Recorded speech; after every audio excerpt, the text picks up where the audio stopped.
Achieved soft landing on the moon. India is on the moon.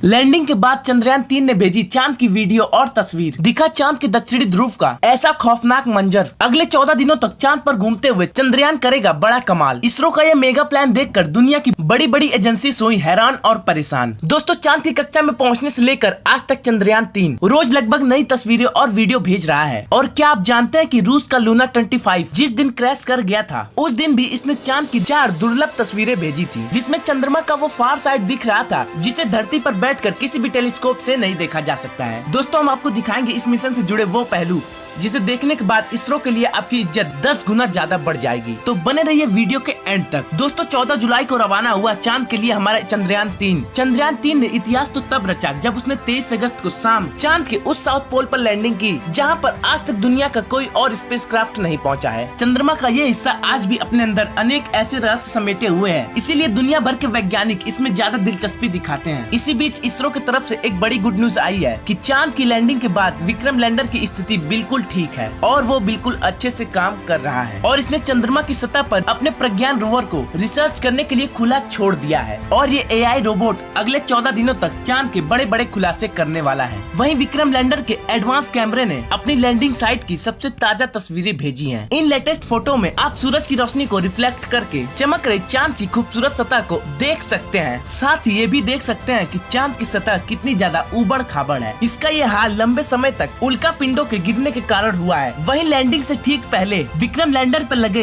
Landing detection cameras ने चांद की कुछ latest तस्वीरें खींची थी। और इसरो द्वारा पब्लिक किए गए इन फोटोज में आप कुछ नाम लिखे हुए देख सकते हैं जो कि चंद्रमा पर बने बड़े बड़े इम्पैक्ट क्रिएटर्स हैं, जो कि यहाँ से तो हमें केवल गड्ढों की तरह दिखाई दे रहे हैं। लेकिन चौंकाने वाली बात तो यह है कि इन्हीं गड्ढों के नीचे 1-2 किलो नहीं करीब 10 करोड़ टन पानी हो सकता है और कई बेशकीमती खनिज भी पाए जा सकते हैं, जिस पर रिसर्च करने के लिए विक्रम ने अपने प्रज्ञान रोवर को रवाना कर दिया है। चंद्रयान 3 के रिसर्च के ऑब्जेक्टिव्स क्या हैं और ये चंद्रयान के किन किन रहस्यों से पर्दा उठाने वाला है, जिससे कि नासा और रूस को भी जलन होने लगी है, आइए जानते हैं। दोस्तों, विक्रम लैंडर पर कोई टायर नहीं लगे हैं, यानी कि वो लैंडिंग के बाद चंद्रमा की सतह पर एक जगह रहकर रिसर्च करेगा, जिससे कि ये चांद के पतले वातावरण में मौजूद प्लाज्मा पार्टिकल्स पर स्टडी करेगा। दिन और रात में चंद्रमा के सतह पर बदलते हुए तापमान पर स्टडी करेगा। अपनी लैंडिंग के आसपास भूकंप और तीव्रता की गति को स्टडी करेगा और सतह के नीचे लेजर फेंक कर सरफेस एलिमेंट्स की स्टडी करेगा, जिसके लिए इसके अंदर 4 पेलोड उपकरण लगाए गए हैं। जबकि चंद्रयान 3 का प्रज्ञान रोवर अपने 6 टायरों की मदद से चलते हुए चांद के दूर दराज इलाकों तक रवाना हो चुका है और चलते चलते इसने इसरो को भी चांद की डेटा भेजना शुरू कर दिया है। आपको बता दें कि प्रज्ञान रोवर में laser induced breakdown spectrometer और अल्फा पार्टिकल एक्सरे स्पेक्ट्रोमीटर जैसे 2 पेलोड उपकरण लगाए गए हैं, जो कि लेजर की मदद से चांद की सतह के अंदर तक झांकेंगे और चांद की सतह के नीचे मौजूद पानी का पता लगाएंगे। साथ ही चांद की मिट्टी में मौजूद मैग्नीशियम, एल्युमिनियम, क्रोमियम और सिलिकॉन जैसे महत्वपूर्ण खनिजों का भी पता लगाएंगे और इस रहस्यों से पर्दा उठाएंगे कि आखिर चांद की सतह के नीचे क्या छुपा हुआ है। यानी कि अपने इस मिशन में विक्रम लैंडर और प्रज्ञान रोवर ने चांद पर किसी कीमती खनिज और पानी का भंडार खोज लिया तो ये इतना बड़ा कीर्तिमान होगा कि अगर भविष्य में अगर चांद का नाम लिया जाएगा तो इसके साथ ही इसरो और भारत का नाम भी जोड़ा जाएगा। आपको बता दें कि इस मिशन की अवधि चांद के 1 लूनर दिन यानी कि पृथ्वी के 14 दिनों के बराबर है। इसके बाद चंद्रयान 3 का विक्रम लैंडर और प्रज्ञान रोवर अपने आप निष्क्रिय हो जाएंगे और सदियों तक चांद की सतह पर खड़ा रहकर भारत का ठप्पा लगा देंगे। ऐसा इसलिए क्योंकि इसरो ने इसे वापस लाने का प्लान नहीं बनाया है, वहीं इन्हें सिर्फ दिन में काम करने के लिए डिजाइन किया गया है। यानी कि 14 दिन बाद जब चांद पर रात होगी तो इसके सोलर पैनल काम करना बंद कर देंगे और इसके सभी उपकरण धीरे धीरे काम करना बंद कर देंगे। हालांकि यहाँ पर गौर करने वाली बात यह है कि इसमें इसरो का सबसे महत्वपूर्ण लक्ष्य चांद की सतह पर सॉफ्ट लैंडिंग करना है। मगर ये सवाल आता है कि चांद पर लैंडिंग करना इतना मुश्किल क्यों है? क्यों 23 अगस्त का दिन इसरो के लिए सबसे ऐतिहासिक दिन बन चुका है और क्यों इसरो की इस उपलब्धि से ब्रिटेन, चीन और रूस जलकर राख हो चुके हैं? दरअसल दोस्तों, चांद की दक्षिणी ध्रुव पर लैंड करना आसमान से तारे तोड़ने जितना कठिन है, क्योंकि चंद्रमा के दक्षिणी ध्रुव पर सूरज की रोशनी उतनी नहीं पहुंच पाती है जितनी कि बाकी और हिस्सों पर पहुंचती है। इसीलिए चांद की दक्षिणी ध्रुव पर चारों तरफ घनघोर अंधेरा छाया रहता है। वहीं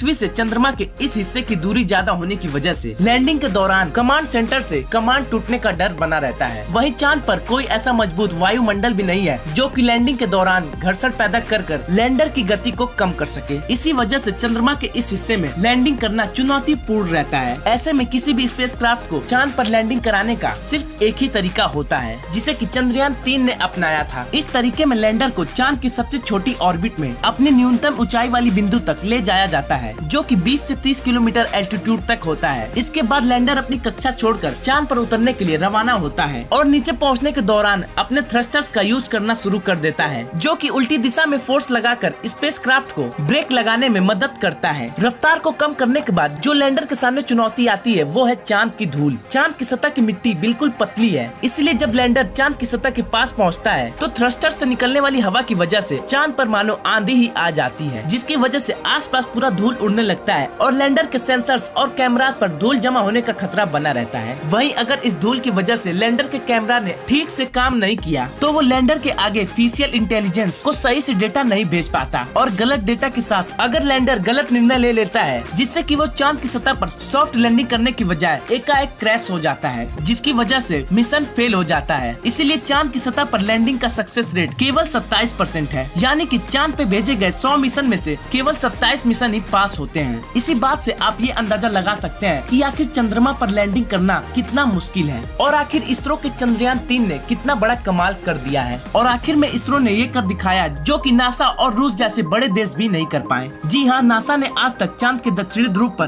कोई भी मून मिशन नहीं किया है और वहीं रूस चंद्रयान 3 से आगे निकलने के चक्कर में अपने मिशन से हाथ धो बैठा है। यानी कि भारत ने अमेरिका और रूस जैसे बड़े देशों को भी पछाड़ दिया है और पाकिस्तान तो स्पेस रिसर्च फील्ड में भारत के आसपास भी नहीं पहुंच पाया है। तो दोस्तों, क्या अगले 10 सालों में भारतीय स्पेस एजेंसी इसरो क्या नासा, चीन और रोसकॉस्मोस को भी पीछे छोड़ पाएगी? इसके बारे में अपनी राय हमें कमेंट बॉक्स में जरूर बताइएगा। और अगर आपको इसरो के चंद्रयान 3 मिशन पर गर्व है तो इस वीडियो को लाइक और शेयर जरूर कर दीजिएगा और साथ ही मिशन से जुड़े नए अपडेट्स के लिए हमारे चैनल को सब्सक्राइब जरूर कर लीजिएगा। Thanks for watching this video.